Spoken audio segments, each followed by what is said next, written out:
اور دیتے ہیں مولانا جلال الدین رومی رحمۃ اللہ علیہ۔ ایک بادشاہ نکلا شکار کے اوپر، گھومتے گھامتے گاؤں میں پہنچا۔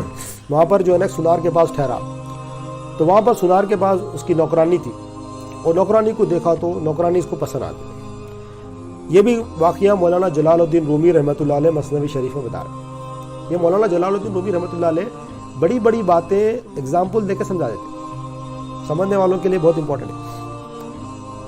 بادشاہ جو ہے نا شادی شدہ نہیں تھا، جوان تھا، تو اس نے دیکھا کہ یہ بچی جو ہے نا میں اس سے شادی کر لوں گا بول کے اس نے سنار کو بولا کہ میں خریدتا ہوں تمہاری باندی کو۔ اس نے منہ مانگے رقم دے کے خرید لیا، شادی کی نیت سے اپنے محل میں لا لیا۔ وہ لڑکی بڑی خوبصورت تھی، مگر جب واپس محل میں آئی، محل میں آنے کے بعد اب نکاح کی تیاری بادشاہ نے فکس کیا کہ 1-2 ہفتے کے بعد نکاح کریں گے، مگر وہ گھلتے جا رہی ہے، بیمار ہوتے جا رہی ہے، بہت بیمار ہوتے ہوتے بیڈ پہ لیٹ گئی، کھا نہیں رہی ہے، پی نہیں رہی ہے۔ بادشاہ پریشان، اس کو کیا ہوا؟ حکیموں کو بلائے، سب کو بلائے، کوئی بھی علاج کر رہے ہیں، کچھ نہیں ہو رہا۔ بادشاہ کو اس سے محبت ہو گئی تھی۔ بادشاہ نے پورا علاج کرانے کے بعد اس کو سمجھ نہیں آئی۔ ایک دن رات میں نکلا مسجد کے پاس، مسجد میں گیا، جا کے اس نے خوب رویا کہ مولا اس کی طبیعت ٹھیک نہیں ہو رہی، اس کی طبیعت ٹھیک کر دے۔ یہاں پر مولانا جلال الدین رومی رحمۃ اللہ علیہ فرماتے ہیں انسان کیا کرتا ہے، پہلے اپنے اختیارات کو استعمال کرتا ہے، اپلائی کرتا ہے پہلے کوئی بھی کام کے۔ جب وہ اپلائی کرتا ہے، استعمال کرتا ہے، تو جب فیل ہو جاتا ہے پھر رب کی طرف رجوع کرتا ہے، پہلے رجوع نہیں کرتا ہے۔ پہلے اپنے اختیارات کو، اپنے پاورز کو یہ سمجھتا ہے کہ میں اس سے میں کر لوں گا، آئی کین ڈو اٹ، میں یہ میرے سے ہو جائے گا، یہ میرے پاس یہ ہے، میں کر لوں گا، میں حاجت روا ہوں، یہ میرے پاس جو اختیارات ہیں یہ حاجت روا ہے اور یہ کام ہو جائے گا، مجھے رب کی ضرورت نہیں ہے۔ یہاں پر مجھے بولتا نہیں ہے بندہ، مگر اس کی یہ اس کا عمل ہوتا ہے، یہ بولتا ہے کہ مجھے ابھی کسی کی ضرورت نہیں ہے، مجھے اپنے رب کی ضرورت نہیں ہے، میرے پاس یہ اختیارات ہے، یہ پاور سے میں کر لوں گا۔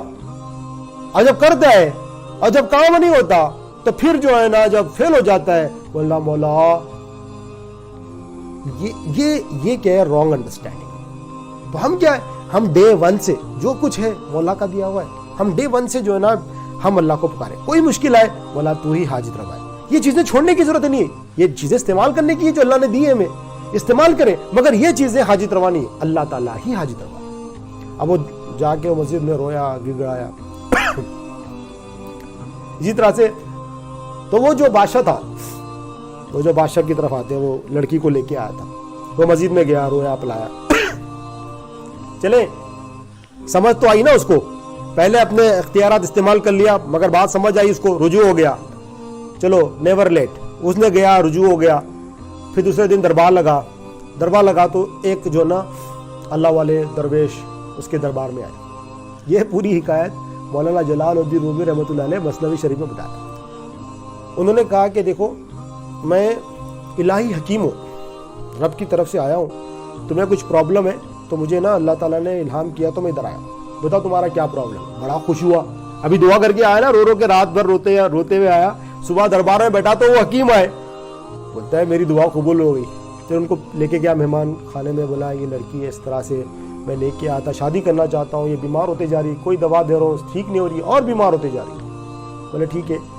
وہ اللہ والے تھے، انہوں نے کہا تم ہٹ جاؤ، میں کوئی لڑکی سے اکیلے میں بات کرنے دو، پھر میں تمہیں بتاؤں گا اس کا علاج کیا ہے، پہلے تو میں سمجھوں نا پرابلم کیا۔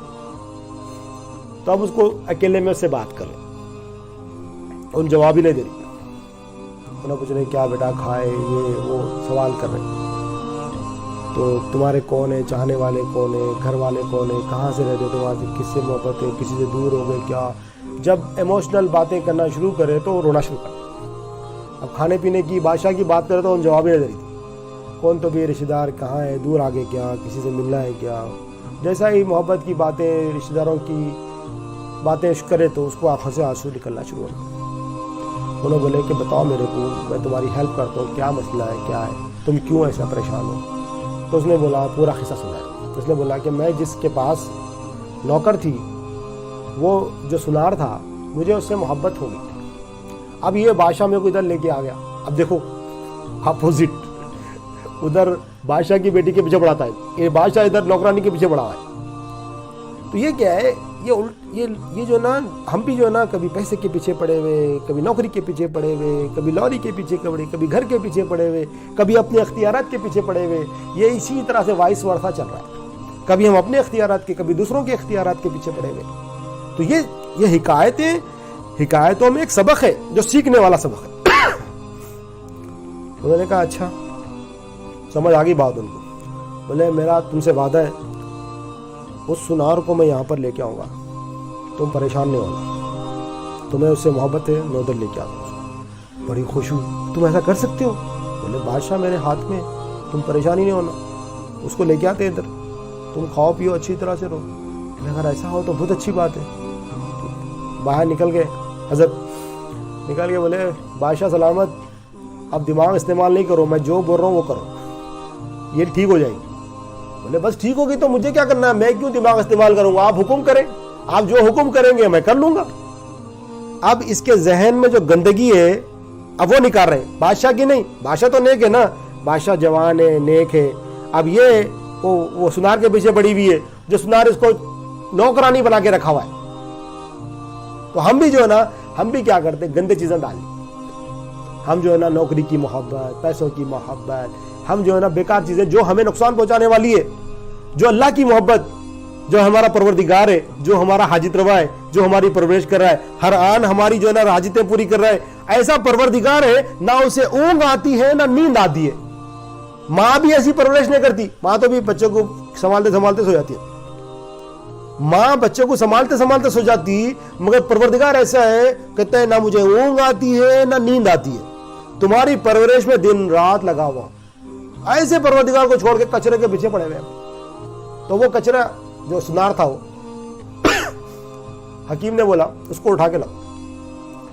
اب اگر اس کو ایسا اٹھا کے لانا کہ اس کو پتا بھی نہیں چل رہا کہ اٹھا کے لائے, اس کو بھی ذرا حکمت سے لے کے آنا, اور یا کام کی وجہ سے لے کے آؤ, میرے کو یہاں لاؤ, میں جیسا بول رہا ہوں ایسا کرو. بادشاہ نے بولا ٹھیک ہے, اسٹیپ 1 سنار کو اٹھا کے لانا ادھر. بادشاہ نے جو نا اپنے وزیر کو بھیجا, خاص وزیر کو, کہ ہیرے جواہرات دے کے اس کو بولو کہ یہاں پر آئے, اور یہاں پر آ کے نا کچھ زیورات بنائے. ہمیں اس کا ہنر ہمیں مشہور پتہ چلا کہ بہت بڑا ہنر ہے اس کا, تو ہم چاہ رہے ہیں کہ اسے زیور بنائیں اور اس کو انعامات دو. جب وزیر گیا, جا کے اس کو انعامات دیا, بولا کہ بادشاہ تمہارے ہنر کی قدر کرنے والا ہے, وہ تمہیں دعوت دے رہا ہے کہ تم جو نا کچھ زیورات بناؤ بادشاہ کے لیے. بولا اتنے پیسے, ویری گڈ, میں آتا ہوں. وہ زیورات کے چکر میں وہ بادشاہ کے محل میں آتے. اب حکیم صاحب کھانے میں ایک دوا ڈال رہے ہیں اس کو, روز چھوٹی سی. پہلے دن اس کو جہاں پر بٹھا دیے, وہاں پر ایسا ویو تھا کہ وہ جو لڑکی ہے اس کو دیکھ رہی ہے بڑے آرام سے. پہلے دن اس کو حکیم صاحب بتا دیے, دیکھو آ گیا, اب آ گیا نا, اب آگے بھی تمہاری میں پوری ہیلپ کروں گا, تم بس کھاتے رہو پیتے رہو خوش رہو. بڑی خوش ہوئی, ایسا آ گیا, ادھر آ گیا, محل میں جاؤں وہاں پر آ گیا.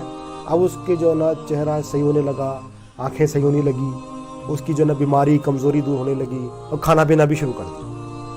اب ان اب پھول رہی ہے, اب جو نا ان صحیح ہو رہی ہے, صحت پا رہی ہے. اب انہوں کیا کرے, اس کو جلاب دے رہے ہیں, کس کو, جو سنار ہے, اس کے کھانے میں کوئی دوا ملا دے تھوڑی. اب وہ دوا کی وجہ سے جلاب لگ رہا ہے, اب ان اندر ہوتے جا رہا ہے. پہلے گورا تھا, وہ جلاب کی وجہ سے تھوڑا کالا ہو گیا, پھر گوشت تھا, گوشت بھی کم ہو گیا, پنجو بنتے جا رہا ہے. اب وہ جو بھی جلاب کر رہا ہے اس کو بولے حکیم صاحب, ان بولا حکیم صاحب میرے کو نا یہ جلاب ہو رہا ہے. انہوں بولے دیکھو یہ جلاب جو تم کو ہو رہا ہے, تم ادھر ادھر نہیں کرنا, شاید تم بیمار ہو گئے ہو, تم وہاں فلاں جا کے فلاں گھڑے میں کرنا ہے. وہاں پر اس نے گھڑا رکھ دیا حکیم صاحب, وہ گھڑا بھر رہا ہے. انہوں جا کے سنار صاحب جلاب پا کے وہاں پر گندگی نکال رہے ہیں, اور انہوں اندر ہوتے جا رہے ہیں. میں حکیم صاحب میں اندر ہوتے جا رہا ہوں, مگر بادشاہ پیسے بھی دے رہا ہے. اب ان اپنے اندر ہونے کو نہیں دیکھ رہا, وہ پیسے آ رہے ہیں, انعامات آ رہے ہیں, خوش ہو رہا ہے, سونا بنا رہا ہے. وہ لڑکی اس کو پہلی بار دیکھی, پہلے دن خوش ہوئی, دوسرے دن دیکھی تھوڑا سا کالا دکھا, کیسا کالا کی ہو رہا ہے, آلا ٹیڑھا ہو جا رہا ہے, پھر تھوڑا دبلا ہو رہا, یہ ہو رہا, 3 4 5 ہم اندر ہوتے جا رہے ہیں. اب لڑکی جو ہے نا 8 دن کے بعد آنا بھی چھوڑ دیا.